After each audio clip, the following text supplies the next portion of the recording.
Et nous voilà donc de nouveau de retour sur ce magnifique saxophone Selmer ténor balancé d'action qui a quelques petites bosses comme on le voit ici sur le corps principal, bosses que nous allons tenter d'enlever par différents procédés que sont les billes introduites ou bien, nous le verrons plus tard, les billes par débosselage magnétique avec un aimant très puissant. On voit encore ici quelques bosses qui n'ont aucune influence sur le son. Elles ne sont là que pour ennuyer plutôt l'aspect esthétique et c'est pour cette raison que je vais les enlever. Ça sera bien plus joli après.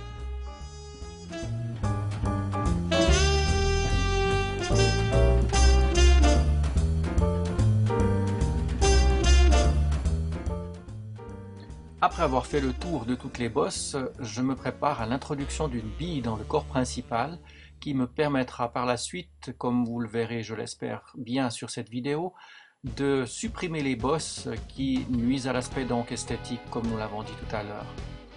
Voilà, j'introduis tout d'abord ma barre avec le bout fileté à l'intérieur de l'instrument, puis je visse sur cette tige introduite, cette tige en acier, je vais visser cette bille à l'intérieur de mon saxophone. Voilà donc ma bille est introduite maintenant dans mon saxophone.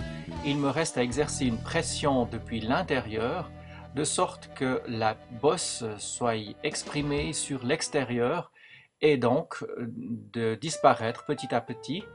On va essayer de le voir ici sur la vidéo. Donc j'exerce cette pression et on voit très nettement la bosse qui se relève. Ici on a affaire à un saxophone qui a déjà été passablement travaillé et dont le métal est déjà distendu.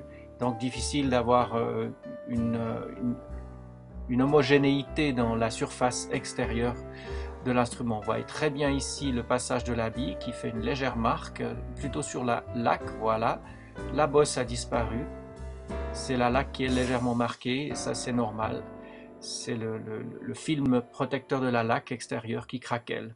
On voit ici maintenant le débosselage magnétique, donc on a un aimant relativement puissant, il y a différents types de puissance d'aimant.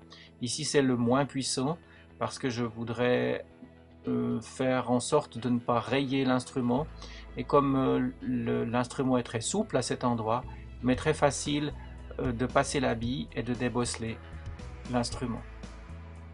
Ici une nouvelle fois le nettoyage des soudures anciennes pour avoir une surface la plus propre possible afin de pouvoir faire une soudure qui tienne. La soudure prend mieux lorsque tout est nettoyé proprement, on le voit ici, elle entre, elle pénètre très facilement. Elle pénètre à environ 200 degrés, ce qui fait que on voit l'étain se transformer comme de l'eau. Maintenant on voit les bords de la laque qui ont brûlé, que je vais devoir nettoyer. Je nettoie également ici les bords de la soudure à l'étain. Voici encore le nettoyage des parties brûlées avec un abrasif contenu dans une petite pâte que je passe tout autour de l'instrument. Je vais évidemment enlever tous les résidus, la vieille laque, les morceaux d'étain qui seraient en trop pour rendre l'instrument le plus propre possible. Après quoi, je vais appliquer du fouet de soufre comme on l'a vu précédemment, afin de créer la liaison entre les parties plus anciennes et cette partie qui est devenue très brillante, trop brillante d'ailleurs, et qui serait certainement inesthétique si je la laissais ainsi. Donc voilà maintenant le procédé qu'on avait employé tout à l'heure au fouet de soufre de vieillissement. Puis j'arrive avec des abrasifs qui donnent une certaine patine et j'unifie finalement mon travail avec l'ancienne laque pour que l'esthétique soit le meilleur aspect possible. On voit ici les grilles avec les sourdines. On voit ici une sourdine neuve avec à côté une vieille sourdine ancienne de couleur verte que je vais devoir enlever. Esthétiquement, ça sera beaucoup plus joli. Ici, les premiers collages sur les clés, des feutres qui nous permettront d'éviter le claquement et de régler la hauteur et le nivellement complet des clés. C'est le début du grand réglage que cet instrument va encore subir. pour qu'il soit vraiment parfait au niveau de la sonorité et de la hauteur et réglage des clés. C'est un travail qui prend environ une vingtaine d'heures complet sur cet instrument. Nous ne le verrons pas sur la vidéo. Et voici, après les 20 heures de réglage et une bonne vingtaine d'heures de soudure et d'ébosselage, l'instrument est parfait, magnifique et sa sonorité est absolument exceptionnelle. Voilà un instrument qui, gageons-le, fera le plaisir et le bonheur de son propriétaire pendant encore de nombreuses années.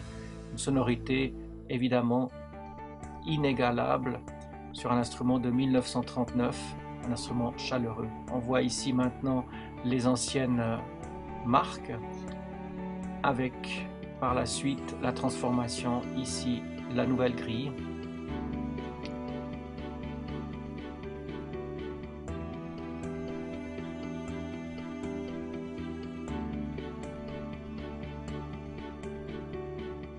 Voici maintenant la soudure du pavillon avec son vieillissement à la patine et brunissage. Et voilà l'aspect qu'elle avait avant la réparation. C'était vraiment repoussant et l'instrument n'était pas jouable. Voilà maintenant, magnifiquement restauré.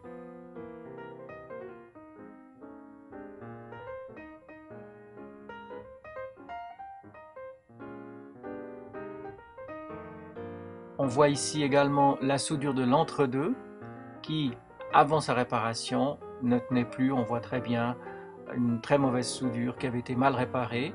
Et voilà maintenant, après sa réparation, un aspect esthétique qui ne tranche pas trop avec l'aspect général de l'instrument.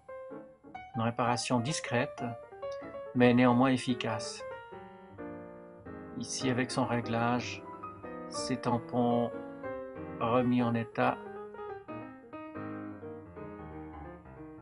Un superbe instrument, Selmer Ténor balancé d'action 1939.